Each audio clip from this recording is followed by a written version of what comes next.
গণ অভ্যুত্থানের মনন সৃষ্টিতে সিপিডির গবেষণার ভূমিকা অপরিসীম বলে জানিয়েছেন প্রধান উপদেষ্টা ডক্টর মোহাম্মদ ইউনূস। সিপিডি সবসময় স্রোতের বিপরীতে দাঁড়িয়ে গবেষণা করেছে বলে মন্তব্য করেন তিনি। বেসরকারি গবেষণা প্রতিষ্ঠানটির ৩০ বছরের পথচলা নিয়ে রাজধানীর মহাখালীতে আয়োজিত অনুষ্ঠানে ভিডিও বার্তায় এসব কথা বলেছেন প্রধান উপদেষ্টা। এ সময় জনস্বার্থে গবেষণা কার্যক্রম চালিয়ে যাওয়ার কথা দেন সিপিডির প্রতিষ্ঠাতা চেয়ারম্যান ডক্টর রেহমান সোবহান। অনুষ্ঠানে দেশের চলমান সংস্কার গণতান্ত্রিক কাঠামোতে করার তাগিদ দেন বিএনপি নেতা আমির খসরু মাহমুদ চৌধুরী। সাজ্জাদ জাহানের প্রতিবেদন।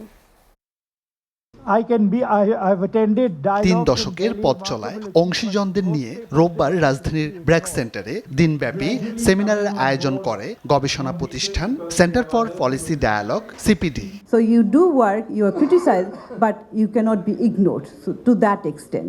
সকালের আয়োজনে অংশ নিয়ে সরকারের নীতি নির্ধারণের জনমত গড়ে তুলতে সিপিডির উদ্যোগের প্রশংসা করেন ব্যবসায়ী, রাজনীতিবিদ ও বিশিষ্টজনরা। দিনের পর দিন অ্যাকাউন্টেবিলিটি এনশিওর করে এ ফ্রি মিডিয়া, এবং আমি মনে করি পূর্ববর্তী সরকারের পতনের অন্যতম কারণ হচ্ছে সে মিডিয়ার গলা চিপে ধরেছিল। সে যদি মিডিয়ার ফ্রিডম দিত তাহলে অনেক তথ্য তার কাছে ফিরে আসতো।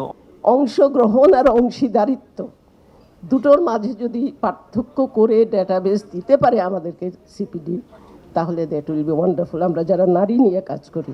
এক ভিডিও বার্তায় প্রধান উপদেষ্টা জানান, নিজের কর্মজীবনের প্রতিফলন দেখতে পান সিপিডির কার্যক্রমে। বলেন, বরাবরই স্রোতের বিপরীতে দাঁড়িয়ে কাজ করেছে প্রতিষ্ঠানটি। বিশেষ অবদান রেখেছে জুলাই বিপ্লবেও।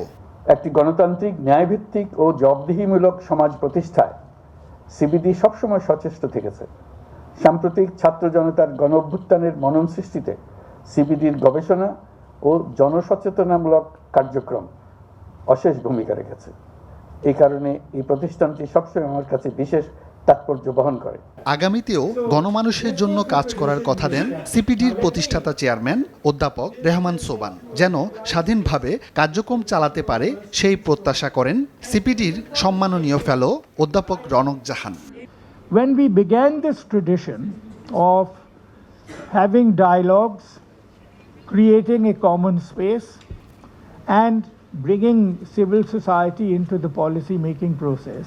গত 30 বছরে আমাদের দেশে আমরা অনেক নাটকীয় পরিবর্তন দেখেছি। এত কিছুর মধ্যে যে সিপিডি তাদের কাজ চালিয়ে যেতে পেরেছেন। এ সময় দেশের বর্তমান আর্থসামাজিক পরিস্থিতি তুলে ধরে বিএনপির স্থায়ী কমিটির সদস্য আমির খসরু মাহমুদ চৌধুরী বলেন, চলমান সংস্কার গণতান্ত্রিক উপায়ে না হলে তা টেকসই হবে না। এত স্বাধীন একটা গণতান্ত্রিক একটা মুক্ত পরিবেশ যদি সৃষ্টি করতে না পারে, at the end of the day এটা যেন কারোর জন্য সুখকর নয়। আমার মনে হয় এই রিয়েলাইজেশন আর কারো কাছে না থাকার, না বোঝার কোনো কারণ নেই। অনুষ্ঠানে নীতি নির্ধারকদের জবাবদিহিতা নিশ্চিতে আরও জনসম্পৃক্ত কাজের পরিকল্পনার কথা জানায় সিপিডি।